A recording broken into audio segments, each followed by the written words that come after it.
Sabay-sabay natin alamin ang mga kaganapan na nangyayari sa ating bansa.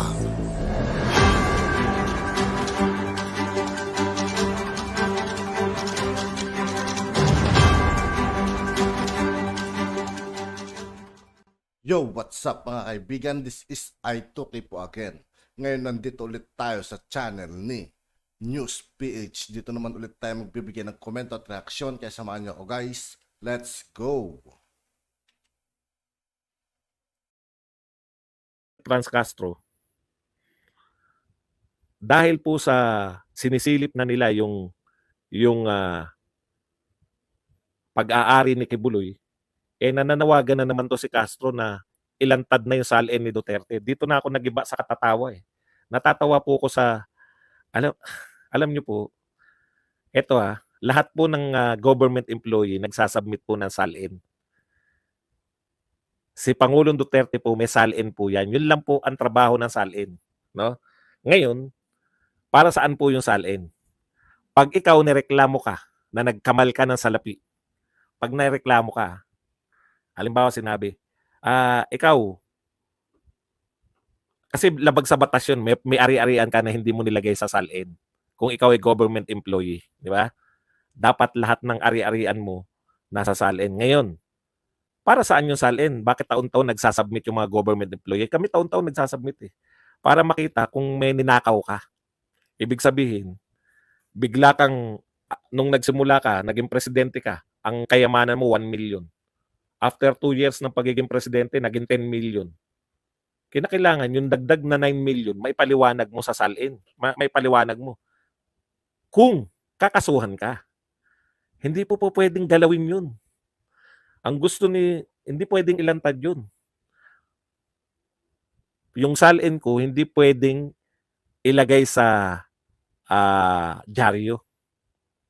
Kasi siyempre, kahit kami public, private naman namin yung pag-aari. Imaginein po ninyo, kung lahat po ng pag-aari ng mga government employee, ijadyaryo nyo. Di lahat ng mga kidnapper, puta, sino ba mga mayayaman na teacher? Ito, simple lang tong teacher na to. 100 million pala pera nito sa bangko. Kidnapin nga natin anak. Yun po yun eh. Hindi po pwede na para sa kapahamakan po ng mga government employee. Maman-manan, nagtagon-tago ka. Mayaman ka na dati bago ka naging teacher. Mayaman ka na dati bago ka naging pulis. Tapat ka pa, nilalagay mo pa yung kayamanan mo dati pa. Puta, walang nakakaalam na mayaman ka pala. Nilabas ni Inquirer yung yaman mo.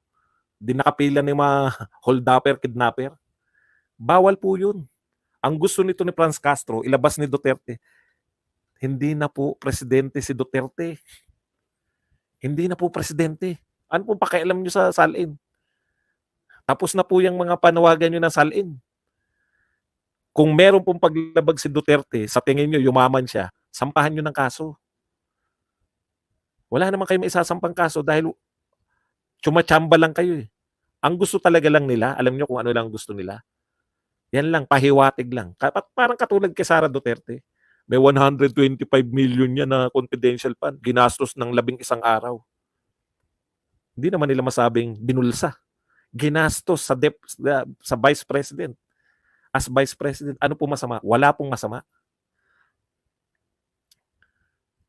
Lahat po na akusasyon nila sa mga Duterte, sa totoo lang po, matatalino mga Duterte at hindi sila magnanakaw. Kaya lahat ng akusasyon nila, panay pahiwatig lang. Pinapahiwatig lang. Sinasabi lang, ang laki ng confidential fund mo. Ano ngayon? Bawal bang magkaroon ng confidential fund? Hindi bawal. Kung hindi bawal, ano inaangal nyo? Wala. Gusto lang namin palabasin kasi hindi kayo magnanakaw. Gusto namin palabasin na magnanakaw kayo. Kahit wala kayong binibintang, kaya namin yan. Kasi yung mga follower namin, nakanganga lahat eh. Bobo lahat eh. Yung mga vlogger nga namin, yung pinakamatalino ng vlogger eh. Hindi maunawaan kung ano yung deal eh. Ano kinalaman ng salin ni Duterte sa nagabintang kay Kibuloy ngayon? Nagawa nyo na kay Corona yan eh. Patay na si Corona dahil dyan eh. Nung patay na si Corona, nilabas ngayon na walang kasalanan si Corona, too late na. sumama na loob, nagkaroon na ng sakit dahil sa ginawa ninyo, pagtatanggal sa kanya sa Supreme Court, hindi nyo mauulitan kay Duterte yan. Hindi nyo kaya kay Duterte gawin yung ginawa nyo kay Corona. Pero ang pinakamabigat pong hinihintay natin, yan na. Pag pumutok yung sa West Philippines natin. Gatong yung mga dilaw. Oh. Grabe po to si, anong pangalan nun? Yung kabarila ni Noynoy. Ano na nga pangalan? Yung laging ginigis sa mga ni Esguerra tsaka ni Pahatin. Si Ronald Llamas. Grabe mang gatong. No? Yung secret deal daw ni Duterte tsaka ng China, yung papaalisin, siya daw yung magpapaalis. Hindi lang kung hindi lang pala demanda yung mga Duterte. Hindi ko ma-imagine, bakit pa makikipag-deal si Duterte na supplyan? Sagutin lang natin yung ibang tignan yung mga kalokohan nito mga to. Akala talaga nila, tayo talaga may control ng area niyon. Di ba? Hindi po ba kayo nakakita pa ng Chinese Coast Guard? Sa dadaanan pa lang papunta ron sa Ayungin Shoal. Panay Chinese Coast Guard na, panay Chinese fisherman, panay Chinese na ron, di ba? Tapos sasabihin nyo na tayo may control. Atin yun. Yun nga yung patunay na atin yun. Pero wag nyo naman pong sabihin, iba kasi yung claimant tayo ron, pare-pareho. Claimant din yung China.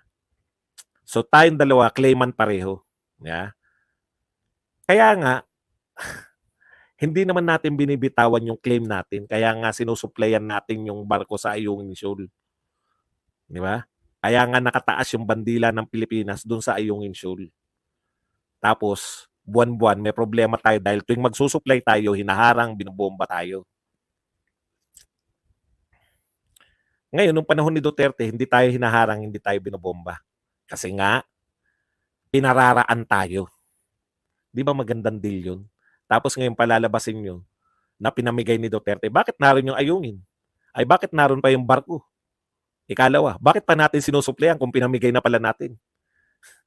Minsan gagamit lang kayo ng logic eh. Bakit daw kinakailangan makipag-deal? Naroon na mga Chinese eh. Ngayon, hindi tayo nakikipag-deal. Ano ginagawa sa atin? Bakit daw hindi po pwedeng bakit daw nakikipag-deal na hindi pwede natin reinforce? Praktikalidad yun. Dahil gusto nating manatili sila doon, masuplayan natin. O ngayon ba, wala tayong deal. Natatayuan ba natin ng nare-reinforce ba natin? Hindi rin naman. Ikalawa, saan galing yung informasyon mo na mayroong kasunduan si Duterte at yung China na palalayasin? Si Duterte yung magpapalayas. Di ba lahat na ng Pangulo, dininay na yan? Sinabi ng China yan eh. Sabi na hindi totoo yung sinasabi ng China na kanila yan. Pero pag sinabi ng China na may presidente na nangako sa amin na tatanggalin niyang barko dyan, yung BRP Sierra Madre, naniniwala kayo sa China. Pag makakasira sa mga Duterte, paniniwalaan nyo China. Pero pag hindi kayo naniniwala. Consistency dapat. Consistent kayo dapat. Tignan nyo ginagawa ni PBBM. Naghahanap ng mga kakampi laban sa China. Yung lahat ng kapitbahay natin, wala tayong maging kakampi laban sa China. Kaya yung mga malalayo ang kinakampi. Di mas practical si Duterte. At yun nga po mga kaibigan, dito po nagtatapos ang ating reaction video. Muli ako po si I2K ng Sundalo ng Dunggalo. Maraming salamat sa patuloy na pagsuporta. Yeah, peace out.